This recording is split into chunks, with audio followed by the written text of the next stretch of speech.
আপনি যে অ্যারোলেন ওই প্রমাণটা কি বলতো? আমরা সাহেব বসে আছে, এসপি সাহেব বসে আছে, এখানে ম্যাক্সিমাম স্টেট প্যানেল হবে। তারা যদি পুলিশের মামলা করে, পুলিশকে বাজে যারা সব আছে ম্যাক্সিমাম প্যানেল সব আছে, ঠিক আছে। আপনি এসে দাঁড়াবেন তো, উকিল মৌজা করতে গিয়ে জিপি অফিস আছে, এসপি সাহেব, আমরা আইসি সাহেবের জন্য আমরা নিজের মধ্যে বোধটুকু নেই। আপনি ক্ষমা চান, নেক্সট টাইম এই জিনিসটা করবেন না।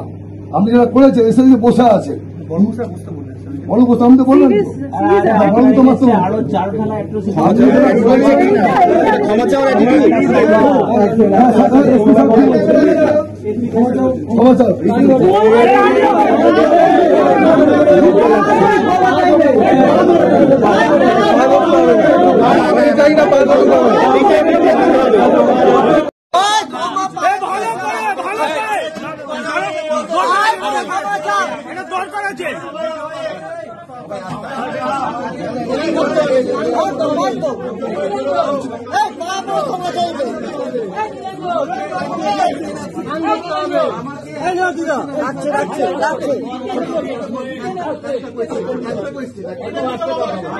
আপনাকে বললাম যে আমি হাইকোর্টের লয়ার। আপনারা দেখছেন আদর্শ তিতুমির পত্রিকার সঙ্গে রয়েছে আমি ধৃতরাষ্ট্র। আজকে আপনাদেরকে আমরা দেখাবো এবং শোনাবো উকিল পিটিয়ে বিষ্ণুপুর নেপালগঞ্জের ওসি ক্লোজ হয়ে হাইকোর্টে এসে ক্ষমা চাইলেন উকিলদের কাছে। ব্যারাকপুর পুলিশ কমিশনারেটের জেঠিয়া থানার ওসি প্রদীপ সরকারের কি হবে? আজকে আমরা আপনাদেরকে দেখাবো যে উকিল পিটিয়ে এক ওসি প্রকাশ্যে ক্ষমা চাইল, অন্যদিকে আরেকজন উকিলকে থানায় খিস্তিখামারি অপমান করল এবং সেই ওসি কি পার পেয়ে যাবে? আপনারা তো ঘটনাটা জানতে চাইছেন, কি ঘটনা? হ্যাঁ, আগে আমরা ডায়মন্ড হারবার পুলিশ জেলার যে বিষ্ণুপুর থানা রয়েছে সেই থানার আন্ডারে যে পুলিশ ফাঁড়ি রয়েছে সেই ফাঁড়ির যিনি ওসি রয়েছেন এসআই সুদীপ্ত সান্যাল, খুব তরুণ বয়সের ওসি।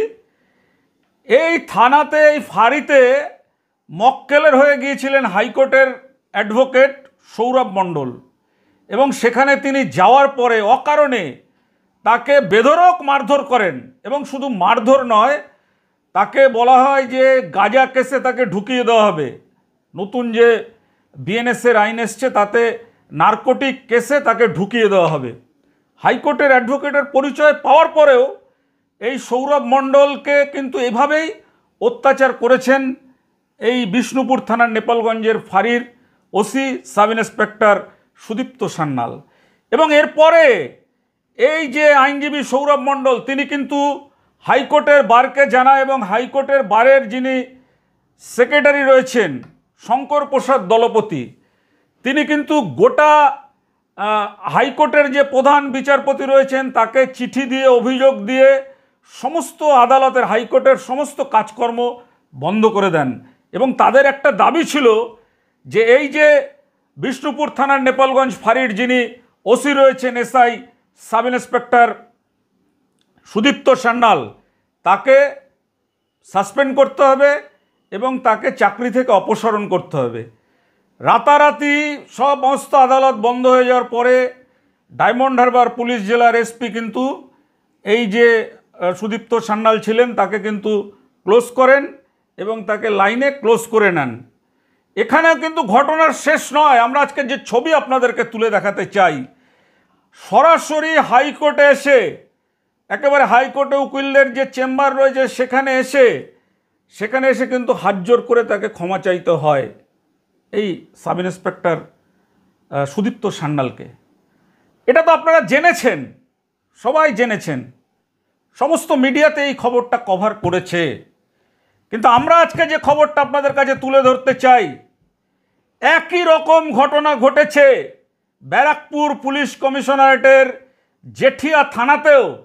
সেখানকার একজন মেধাবী আইনজীবী গিয়েছিলেন তার মক্কেলের জন্য, তাকেও সেখানে মানে একেবারে খুব কুৎসিত ভাষায় খিস্তি খামারি করা হয় এবং তাকে 2 টাকার উকিল এবং সেই যে উকিলকে করা হয়েছিল সেই উকিলের নাম হচ্ছে তন্ময় বিশ্বাস। তিনি আমাদের কাছে, মানে তিনি তার বন্ধুদের কাছে, আইনজীবী বন্ধুদের কাছে একটা হোয়াটসঅ্যাপ মেসেজ করেছিলেন। সেই হোয়াটসঅ্যাপ মেসেজ করার পরে আমাদের কাছেও একটা মেসেজ আসে। আমরা সেই মেসেজটা একটু আপনাদের কাছে পড়ে তারপরে আমরা বলছি যে যদি হাইকোর্টের অ্যাডভোকেটকে ফাঁড়ির মধ্যে অপমান করা বা মারধর করার জন্য যদি একজন পুলিশ অফিসার ক্লোজ হতে পারে, তাকে হাইকোর্টে এসে ক্ষমা, আমাদের মনে হয় যে তাকে ক্ষমা চাইলেও ছাড়া উচিত না, কারণ তাকে জেলে ভরা উচিত, জেলে ভরা উচিত, এটা আমরা দাবি তুলছি। আমরা আজকাল দেখতে পাই যে পুলিশের সঙ্গে যারা ভালো আইনজীবী তাদের কোনো যোগাযোগ থাকে না, যারা এই মানে এদিক ওদিক করে এখনও আইনজীবী হয়নি বা কোর্টে গিয়ে কালো কোট করে পরে ঘুরে বেড়ায়, তাদের সাথে দেখা যায় মানে থানায় থানায় খুব দহরম মহরম। বিশেষ করে মানে কয়েক মাস আগেও দেখা যেত আমাদের ব্যারাকপুর পুলিশ কমিশনারেটের ঘোলা থানায়, এবং এই ঘোলা থানায় যিনি সাব ইন্সপেক্টর ছিলেন একজন, তিনি এখন জেঠিয়া থানার দায়িত্বে রয়েছেন। আমরা সেই যে আমাদের কাছে যে অভিযোগটা এসছে, আমরা আগে অভিযোগটা আপনাদের কাছে পড়ছি। তন্ময় বিশ্বাস আইনজীবী, তিনি লিখছেন, আজ আমার একটা ক্লায়েন্টকে সঙ্গে নিয়ে ক্লায়েন্টের কিছু লিগ্যাল ম্যাটারে জেঠিয়া থানায় যাই। সেখানে অফিসার ইনচার্জ প্রদীপ সরকার, আমরা বলবো আপনাদের, প্রদীপ সরকার আমাকে অকথ্য ভাষায় গালাগাল করতে শুরু করে। কারণ কেন আমি ক্লায়েন্টের সঙ্গে থানায় গেছি। উনি জানতেন আমি অ্যাডভোকেট, তারপরেও পরিচয় দিই একজন অ্যাডভোকেটের সঙ্গে এতটা বাজে ব্যবহার করবেন না এই বলে উনি আমাকে দূর দূর করে কুকুরের মতন, শুনবেন এটা কিন্তু আমরা বলছি না, অ্যাডভোকেট লিখে তার বন্ধুদের মেসেজ পাঠিয়েছেন আইনজীবীর গ্রুপে, উনি আমাকে দূর দূর করে কুকুরের মতো থানা থেকে বের করে দেয়। বাবা মা তুলে অকথ্য ভাষায় গালিগালাজ করে, কারণ আমি নাকি একটা ক্রিমিনালকে বাঁচাচ্ছি। আমার ক্লায়েন্টের সঙ্গে তার পার্সোনালি রাগারাগি ছিল। আমি একজন অ্যাডভোকেট, আমার ক্লায়েন্টের সামনে আমাকে যদি অ্যাডভোকেট হওয়ার জন্য মা বাবা তুলে গালিগালাজ শুনতে হয়, 2 টাকার উকিল, কথাগুলো এর থেকে দুঃখের আমাদের প্রফেশনের কিছু নেই। উনি আমাকে বলেন কোর্টের কোন বাবা আছে ডেকে নিয়ে আয়। ভাবছেন একজন সাব ইন্সপেক্টর, মানে তিনি বলছেন কোর্টে তোর কোন বাবা আছে ডেকে নিয়ে আয়, মানে কতটা এদের অধ্যত্ত। যাই হোক, আমি আমাদের কোর্টের বারকে সকল ঘটনাটি জানাই, তারা আমাকে সব দিক দিয়ে সাহায্য করছেন। সোমবার লার্নেড এসিজিএম কোর্টের দ্বারস্থ হবেন আমাদের বার। আমাদের অ্যাডভোকেট সমাজটা এর সম্মানটা কত নিচে নামিয়ে নিয়ে যাচ্ছে, এনাদের মতো অফিসার, খুব লজ্জা লাগছে, নিজেকে খুব অসহায় মনে হচ্ছে। সকলকে জানালাম বিষয়টা, আপনারা সকলে বিচার করবেন যে এটাই কি আমাদের অ্যাডভোকেটের প্রাপ্য সম্মান, দুটো জিজ্ঞাসা চিহ্ন। এবার আমরা আপনাদেরকে বলছি এই প্রদীপ সরকার, আপনারা জানেন যে এর আগে এই প্রদীপ সরকার সাব ইন্সপেক্টর, তিনি ছিলেন নিউ ব্যারাকপুর পুলিশ ফাঁড়িতে, সেখান থেকে চলে আসেন ঘোলা থানায়, এবং ঘোলা থানায় তিনি যখন আসেন তার আমলে এই থানার একজন ইন্সপেক্টর ইনচার্জ ছিলেন একদম মহানায়ক বিশ্ববন্ধু চট্টরাজ। কত যে মিথ্যে কেস এখানে তিনি করে গেছেন মানুষের নামে, কত মানুষকে যে মিথ্যা মামলায় ফাঁসিয়ে এই সমস্ত প্রদীপ সরকার অ্যাডভোকেট হয়নি এমন দালালদের দিয়ে সেই সময় লাখ লাখ টাকা তুলেছেন, মানুষের নামে মিথ্যা কেস করেছেন। আমরা আজকে তারই জলজান্ত প্রমাণ নিয়ে বসবো, কারণ আমরা মনে করলাম আজকের এই কথাটা না তুলে ধরলে খুব অন্যায় হবে একজন সাংবাদিক হিসাবে। কারণ এইসব পুলিশ, বেশিরভাগ পুলিশ, অনেক পুলিশই ভালো অফিসাররা রয়েছেন, কিন্তু এই প্রদীপ সরকার যিনি জেঠিয়া থানার ওসি, তার এত বড় উদ্ধত্ত হয় কি করে?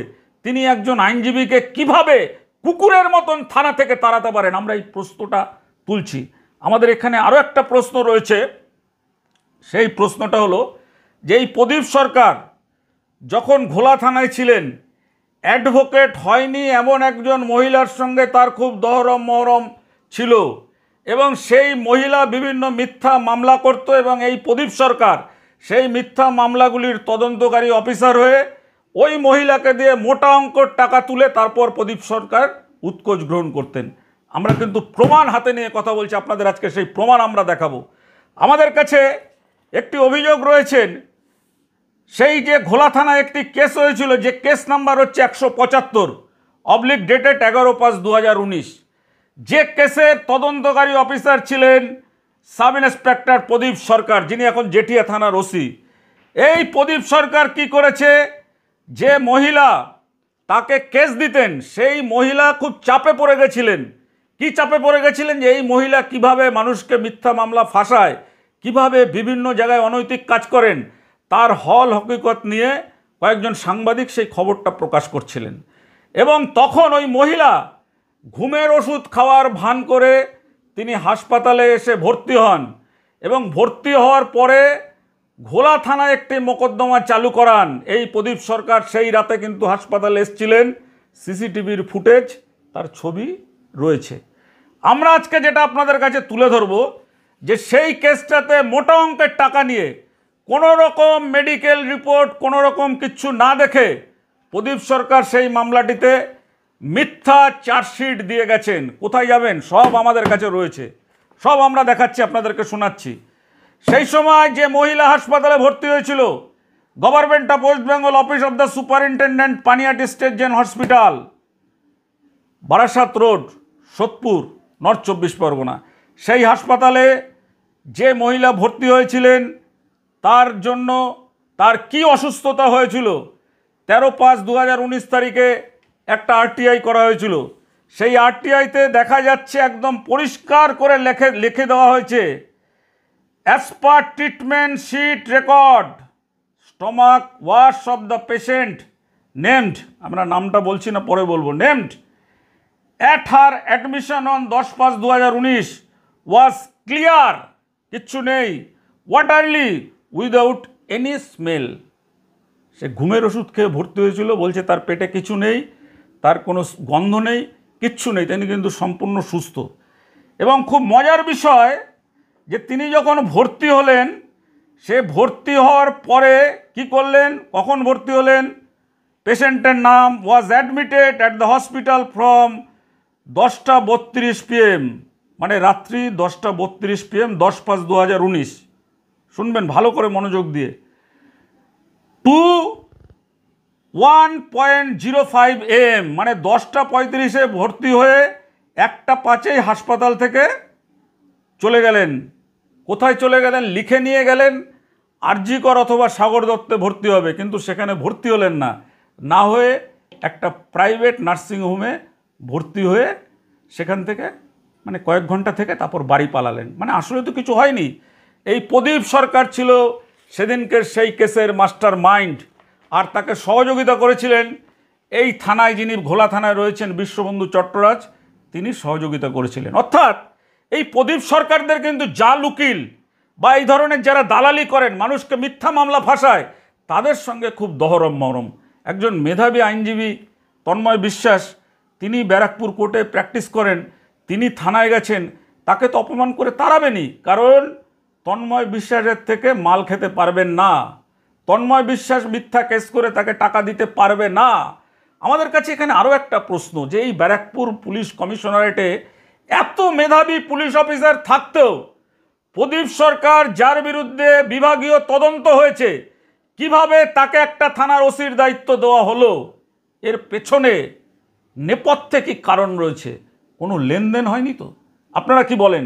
আমরা একটা শেষ প্রশ্ন করে আপনাদের কাছে ছাড়তে চাই, যদি উকিল পিটিয়ে এই যে বিষ্ণুপুর থানায়, যিনি বিষ্ণুপুর থানার নেপালগঞ্জ ফাঁড়িতে যিনি ওসি ছিলেন, তিনি যদি ক্ষমা চাইতে পারেন, তাকে যদি ক্লোজ করা হতে পারে, তাহলে এখানে ব্যারাকপুর আদালতের আইনজীবীকে কিস্তি খামারি করে, তার মা মাসি এক করে তাকে কুকুরের মতো ব্যবহার করে 2 টাকার উকিল বলে থানা থেকে তাড়িয়ে দেওয়া হয়েছে, সেই প্রদীপ সরকারের কি শাস্তি হবে? আপনারা দেখবেন তো। আমরাও আপনাদেরকে দেখাবো যে এসসিজিএম আদালতে ব্যারাকপুর বার থেকে যে অভিযোগ করা হয়েছে, সেই অভিযোগের পরিপ্রেক্ষিতে ব্যারাকপুর কমিশনারেটের কাছে তার তদন্তের জন্য গিয়েছে এবং এই আইনজীবী ডিজি, রাজ্য পুলিশের সমস্ত জায়গায় অভিযোগ জানিয়েছেন।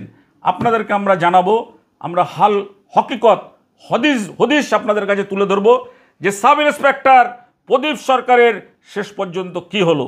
আদর্শ তিতুমির পত্রিকা কিন্তু কোনো দুর্নীতিগ্রস্ত, ভ্রষ্টাচারী, যত বড় পাওয়ারফুল লোক হোক না কেন, তাদের সঙ্গে কোনো আপোষ করে না। আমরা 19 সালের ফাইল রেখে দিয়েছি প্রদীপ সরকারের, এই যে প্রদীপ সরকারের ফাইল আমরা রেখে দিয়েছি 19 সরকারের।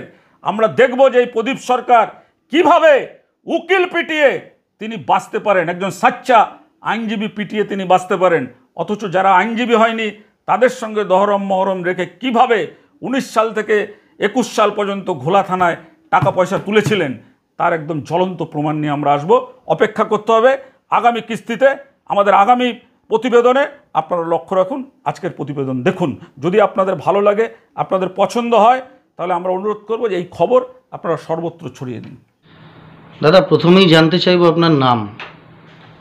নমস্কার, আমার নাম অ্যাডভোকেট তন্ময় বিশ্বাস। আমি ব্যারাকপুর কোর্টের প্র্যাকটিশনার। আচ্ছা, শোনা যাচ্ছে ব্যারাকপুর পুলিশ কমিশনারেটের আন্ডারে জেঠিয়া পিএসে আপনার সাথে কোনো দুর্ব্যবহার বা অবিচার হয়েছে, বিষয়টা যদি বিস্তারিত বলেন। বিষয়টা হচ্ছে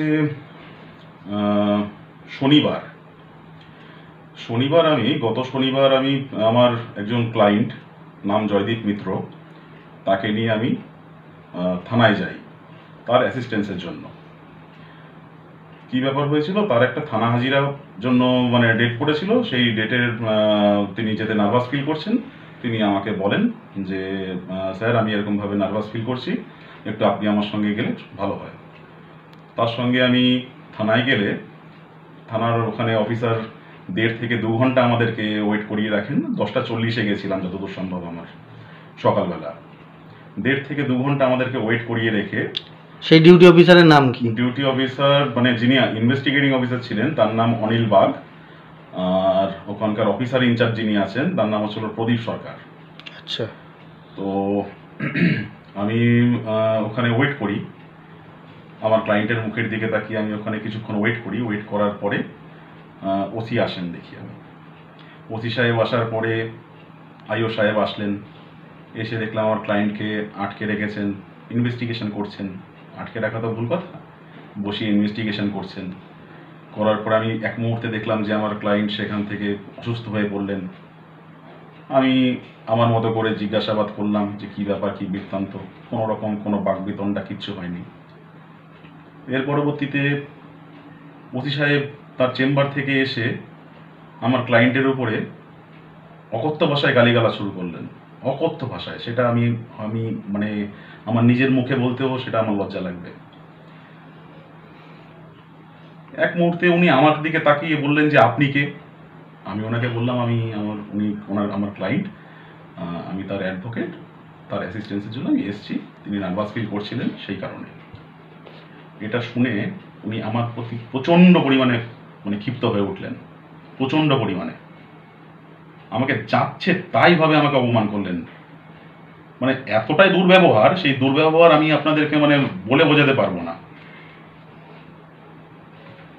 আমি ওনাকে বললাম আমরা তো অ্যাডভোকেট, আমরা তো লিগ্যাল প্রফেশনাল লোক, আমাদেরকে ন্যূনতম সম্মানটুকু আপনাদের দেওয়া উচিত। উনি সেটা শুনে আমাকে মানে কুকুরের মতো একদম, মানে কি বলবো আপনাকে, কুকুরকেও বোধহয় এইভাবে বের করে দেওয়া হয় না, সেইভাবে আমাকে বের করে দেওয়ার উদ্দেশ্যে চেঁচাতে থাকলেন এবং তেড়ে আসলেন আমার দিকে। ওসি তেড়ে আসলেন, মানে মারাটা বাকি ছিল। যদি ওখানে চুপ না থাকতাম, আরো কিছু যদি আমি অ্যান্সার করতাম, তাহলে উনি আমাকে হয়তো গায়ে হাত তুলতেন।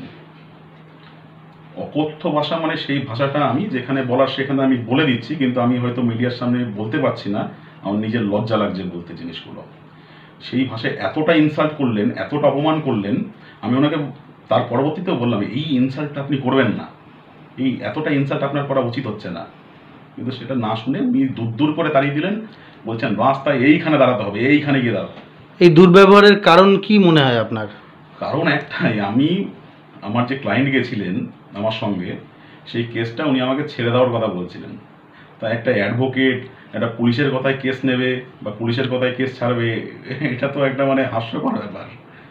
তো আমি ওনাকে বলেছিলাম যে আমার যেহেতু ক্লায়েন্ট উনি আমাকে ফিস দিচ্ছেন, তাহলে ওনার কেস তো আমি করবই। আমাকে তো কেউ আর পার্সোনালি সরকার থেকে ফিস দিয়ে যায় না যে আমি কোনো কেস নেবো কি নেবো না, সেটা আমি অন্যের বিচার করে তারপরে আমি নেবো না। যাই হোক, এই ব্যাপারটা নিয়ে উনি একটু মানে রেগেছিলেন। সেই রাগ থেকে উনি এতটা দুর্ব্যবহার করবেন আমি বুঝতে পারিনি। আর অ্যাডভোকেট প্রফেশনের মানে একটা কি বলবো, আমাদের নিজেদের একটা কলঙ্ক আমাদের দাঁড়িয়ে গেছে যে একটা এইভাবে পুলিশ অফিসিয়ালস আমাদেরকে এইভাবে অপমান করছেন। এরপরে আপনি কি করলেন? আমি বিভিন্ন কম্পিটেন্ট অথরিটি যেগুলোকে জানানো দরকার প্রয়োজন মনে আছে, সেই জায়গাগুলো আমি জানিয়েছি এবং আগামী দিনেও আমি জানাবো। লিগ্যাল প্রসিডিংস অনুযায়ী চলবে। এখন আপনি কি চাইছেন?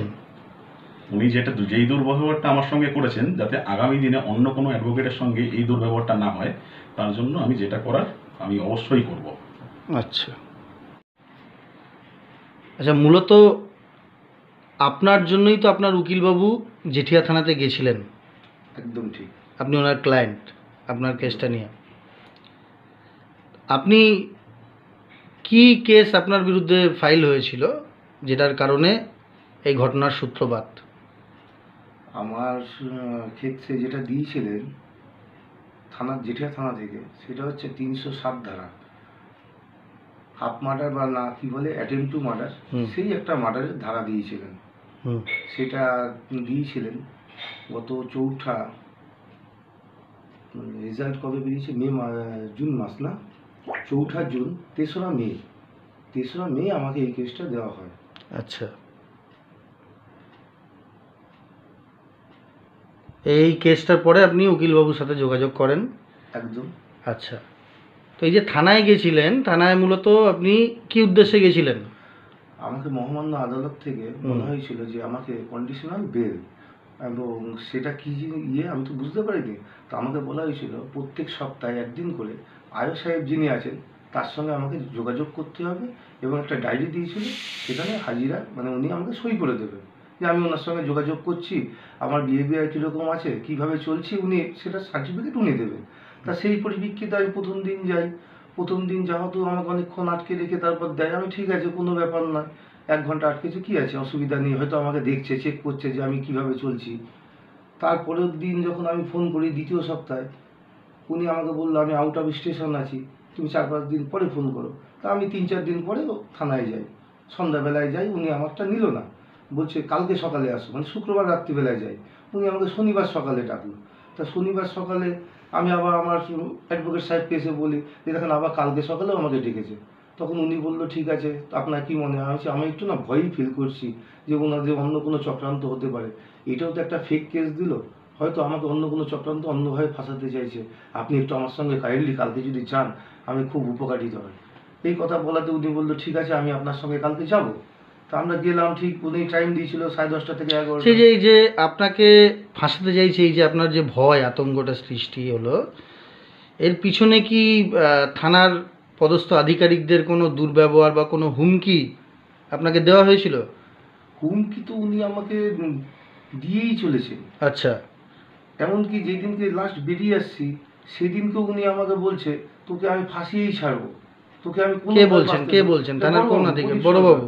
একদম, প্রদীপ সরকার ওনার নাম। তোকে যেন তেন প্রকারে আমি এমন ভাবে ফাঁসাবো তুই এখান থেকে বাঁচতে পারবি না, তুই বাড়ি ঘর বিক্রি করে তোকে উকিলকে। কেন বলছে? মানে আপনার কি মনে হয় আপনার সাথে কোনো ব্যক্তিগত শত্রুতা আছে ওনার?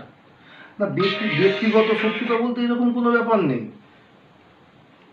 আমি এটাই তো ভেবে পাচ্ছি না। তাহলে হঠাৎ আইনের বাইরে গিয়ে আপনাকে এই ধরনের হুমকি এটা কেন দিচ্ছে বলে আপনার মনে হয়? এটাই তো ভেবে পাচ্ছি না যে ওনার সঙ্গে আমার কিসের ব্যক্তিগত শত্রুতা, উনি যে আমার উপরে এতটা ক্ষিপ্ত হয়ে গেল, আমি এটা কিছু ভেবে পাচ্ছি না। আচ্ছা, তারপর যেদিনকে ঘটনাটা হলো সেদিনকে উকিলবাবু ওনার অভিজ্ঞতাটা শেয়ার করলেন, আপনার কি অভিজ্ঞতাটা হলো থানায় যাওয়ার পরে?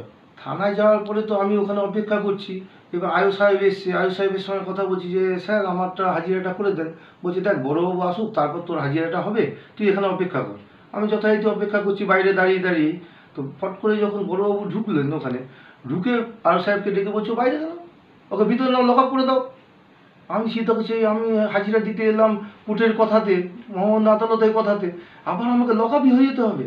তো যাই হোক, ওনারা যখন বললো থানার ভিতরে, আমাকে নিয়ে গিয়ে ডিউটি অফিসার বলছে ফোন আছে, মানি ব্যাগ আছে, আর কি আছে? আমার কাছে তো আর কিছু নেই, চেক করে নেন। ফোন মানি ব্যাগটা রেখে দিয়ে আমাকে লকআপের পাশে দাঁড় করিয়ে দিলেন।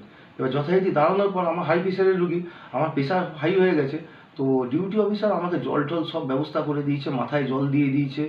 তো দেওয়ার পরে আমি ওখানে চুপ করে বসে পড়ে নিচে। তারপরে আমাকে ইনকোয়ারি করছে, আমাকে বলছে এই ফেক কেসটাকে আমাকে মেনে নিতেই হবে, নাহলে আমাকে ওরা ছাড়বে না।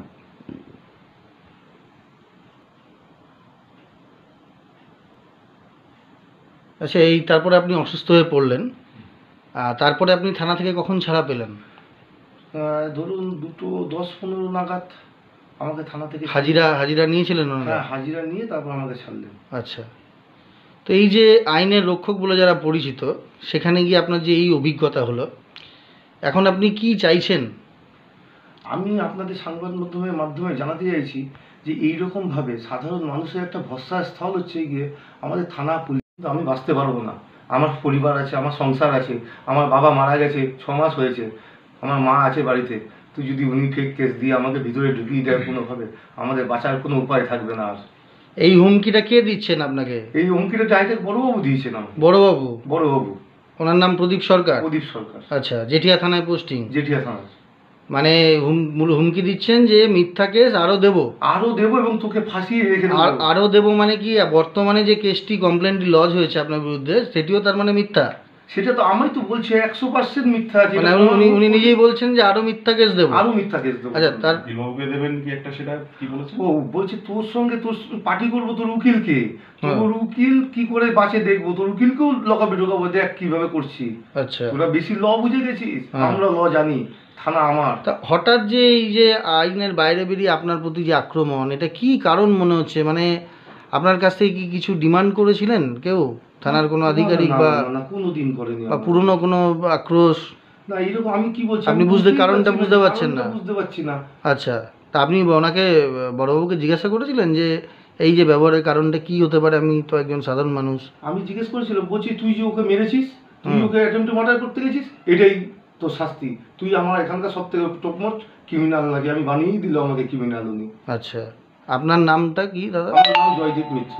আচ্ছা, তা দাদা এই যে উনি যেটা বলছেন, উনি একজন অ্যাকিউজড, নট গিলটি, তো এটা বর্তমানে কোর্টের বিচারাধীন বিষয়। সেখানে বড়বাবু ওনাকে সরাসরি অভিযোগটাকে সত্যিই প্রমাণ করে দিচ্ছেন যে তুই ওনার বক্তব্য অনুযায়ী অ্যাকর্ডিং টু হিম মারতে গেছিলি। তো এইটা কি মনে হয় আপনার? এটা কি একজন আইনের রক্ষক হিসেবে আইন মেনে বলা যায়? আপনি আইনজীবী হিসেবে কি মনে হয় আপনার? এবার এরকম যদি উনি বলে থাকেন তাহলে তো মানে উনি বিচারকের মানে আসনে ওনার বসা উচিত। আচ্ছা, পুলিশের উনি বসিয়ে আছেন, কিন্তু ওনার তো বিচারকের আসনে বসা উচিত। কে ক্রিমিনাল, কে ক্রিমিনাল নয়, সেটা যদি উনি বিচার করেন তাহলে তো এটাই আর কি। আচ্ছা, তো আপনি একজন দীর্ঘদিনের প্রতিষ্ঠিত আইনজীবী হিসেবে এই যে এরকম ঘটনাটা হলো, মূলত আর কি কত দূর পদক্ষেপ বা কি কোন জায়গায় কি মুভমেন্ট করতে চলেছেন? আমি ব্যারাকপুর বার অ্যাসোসিয়েশনকে জানিয়েছি। আচ্ছা, এবং আমার পূর্ণ ভরসা আছে, আস্থা আছে ব্যারাকপুর বার অ্যাসোসিয়েশনের প্রতি।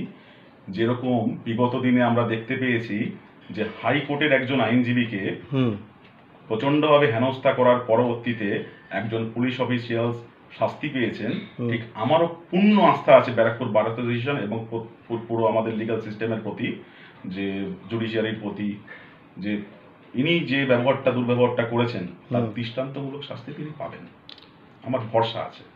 আচ্ছা, আপনি কি কোনো লিগ্যাল সেলে যুক্ত আছেন? কোনো পলিটিক্যাল পার্টির কোনো বিশেষ কোনো রাজনৈতিক দলের লিগ্যাল সেলে যুক্ত আছেন? হ্যাঁ।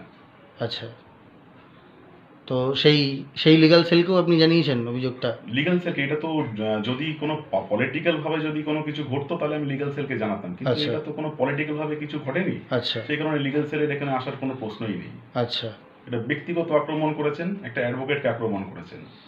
এই ঘটনাটা হওয়ার পরে তারপর থেকে আপনি কোনো প্রতিক্রিয়া পেলেন থানার তরফ থেকে বা যেখানে যেখানে আপনি অভিযোগ জানিয়েছেন?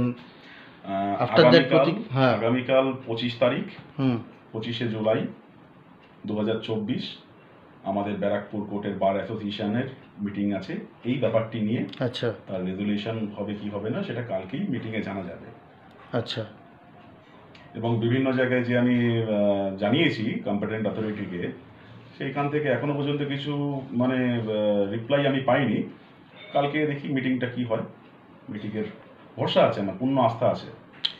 এই তো কেস ছেড়ে দেওয়ার হুমকি আপনি পেলেন, এরপরে কি কেস ছেড়ে দেবেন না আরও জোরদারভাবে আপনার ক্লায়েন্টের মক্কেলের হয়ে কেসটা লড়বেন? কারো কথায় আমি কেন আমি আমার কেস, আমার মামলা আমি ছাড়তে যাব? একজন উনি ঠিক করে তো দিতে পারেন না আমাকে। আচ্ছা, উনি ওনার থানা সামলাবেন, উনি ওনার থানার কেস সামলাবেন।